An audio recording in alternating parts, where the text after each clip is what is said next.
Okay, so if you're following on from the last video, we are going to take our snowman that we've got here, our opposable snowman, one that can move around that we designed, and we are going to 3D print it.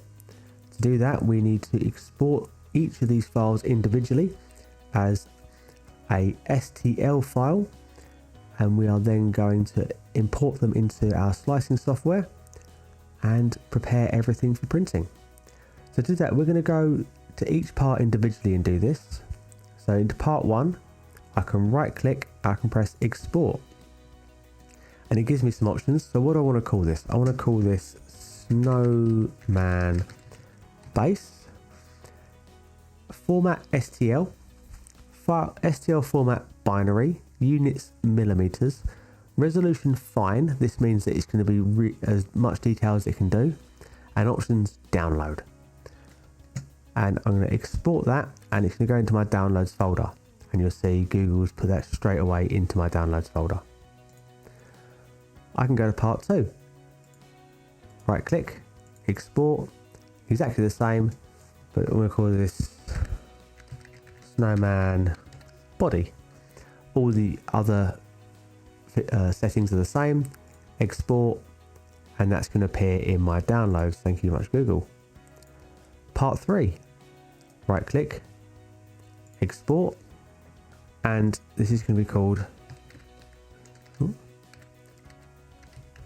snowman head, and we can export that. Part 4 we need to look at before we can export, because there's a slight problem here, and the problem is the inside of that top hat. If we right click on the sketch and go to edit and look square on at the front, you can see that we've got a sharp right angle here. So when it's 3D printing, the layers are going to come up, and the 3D printer is going to try and go all the way across in one go. That's quite a distance for the 3D printer to go across without the 3D filament sagging, and we don't want to create a sag in the top of the top hat. So what we're going to do to prevent that is we're going to use the fillet tool. And I'm going to click on these corners with the fillet tool, and it's trying to do it at 14 millimeters, which is going to be way too big. If I make that 12 millimeters, and I'll use the fillet tool again on the other side and make that 12 millimeters. Oh, it doesn't like that for some reason. I'll make that 10 millimeters then, and we'll use the fillet tool on this side for 10 millimeters.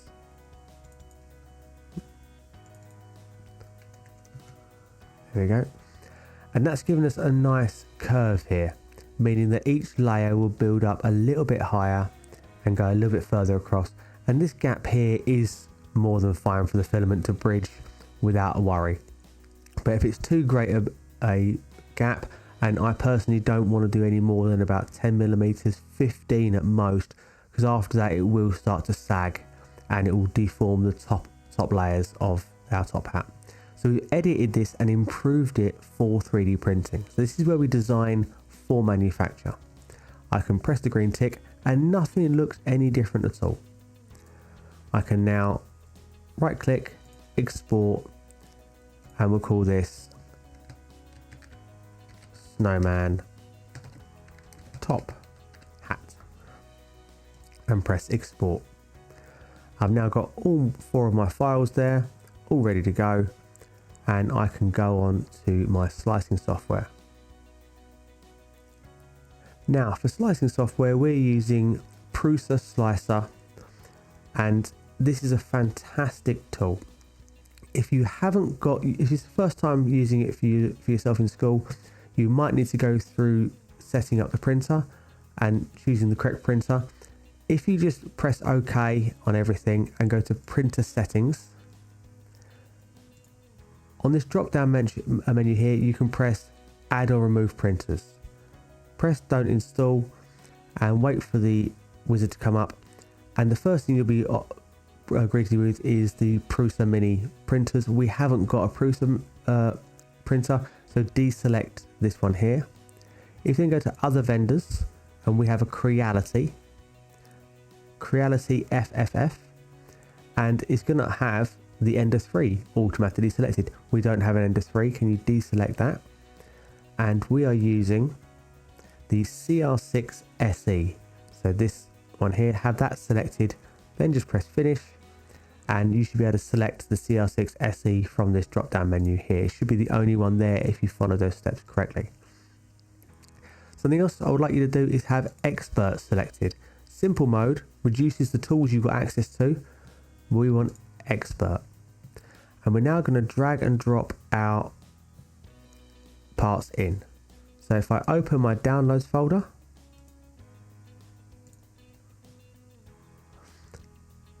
I can highlight my 4 files here and copy them across. And you can see that right now they're all one on top of the other. So I'll click away, click on one of them, and I'm just going to move it. And click on the next one. I'm going to move it away. Click on the next one. I'll move it away. And there we go. So we've got some things we need to look at. How are we going to print these? If I keep them where they are right now, this will print fine. It's got a nice flat surface. This has got a nice flat surface. They'll print fine. These two spheres, once they start printing, will start rolling around and it will waste the filament, and it could cause problems with the print head and jam things. So we don't want that. So this one can stay as it is. This one can stay as it is. These two need to move. This one is an easy solution. If I go over here, I've got the place on face function. Oh, sorry, I'm selected that with that part there. I want to select that part first. You have to select the part you're working with. Place on face, and it gives me this option here. And this is because it notices that there is a rim here, and this counts as a flat face. So it's upturned it and it's placed it that way up. Lovely. This one poses a bit more complication because there's no flat spots for it to use. So what we're going to do, if we go to place on face, it doesn't give us anything we can orientate with. So instead we're going to have to add some supports to this, ways to help keep it orientated. And we're going to use a feature called paint on supports, which are here. Now this makes everything else invisible. And what we're going to do is we're going to paint where we want the supports to be. So I'm going to have my brush type as a sphere, but I'm going to reduce the size of my brush down to about 1. Makes it a much smaller brush. And if I look, I'm going to start off by having along this bit of the mouth here. I'm then going to do around here like that, and that should be enough. That should be enough to hold it in place. If you want to really make sure, you can add some more around here, maybe some bits around here. But all of these supports are going to hold it in place, but all these supports are going to need removing. So we do have to be careful with that. Then we might need to do a bit of sanding down just to finish it off. Okay, that's that bit done. We can deselect that. And we can go over to our middle piece here because we've got a similar problem. If we look, this bit is overhanging and going below some of the other layers. The top one, absolutely fine. The middle one should be okay, but it's this bottom one here I'm worried about. So we're going to go to paint on supports for this one. And I'm only going to do paint on supports for this little bit just here. So some supports are printed straight below that. But I'm also going to do some just securing supports around the bottom. Just a few dots, just so these print up with it and hold it in place. And I might do a bit around the edge here just to keep this nice and secure. Again, we've got a bit of sandpaper. This can all be filed away afterwards, what we don't need. And that's that bit done. I'm going to use the handy feature of auto arrange, and it's going to place them nice and neatly together like that. And I've got a warning down below. An object has custom support enforcers which, and if I go to more, will not be used because supports are disabled. So I have to enable support, and I have to go up to supports, enable for support for enforcers only. and it tells me detect bridging helps it, so we'll say yes, because we use all the tools that we can. And that's it, almost ready to go. Now I've got to select any other settings and slice it. So what detail do I want? It's currently on high detail, 0.1 millimeters. Each layer will be 0.1 millimeters high. That's really fine. I think for this, we'll stick with 0.2 normal. If you get this, just press transfer, so it keeps the settings that we've selected. And infill, that's how much of the plastic print density is going to be plastic.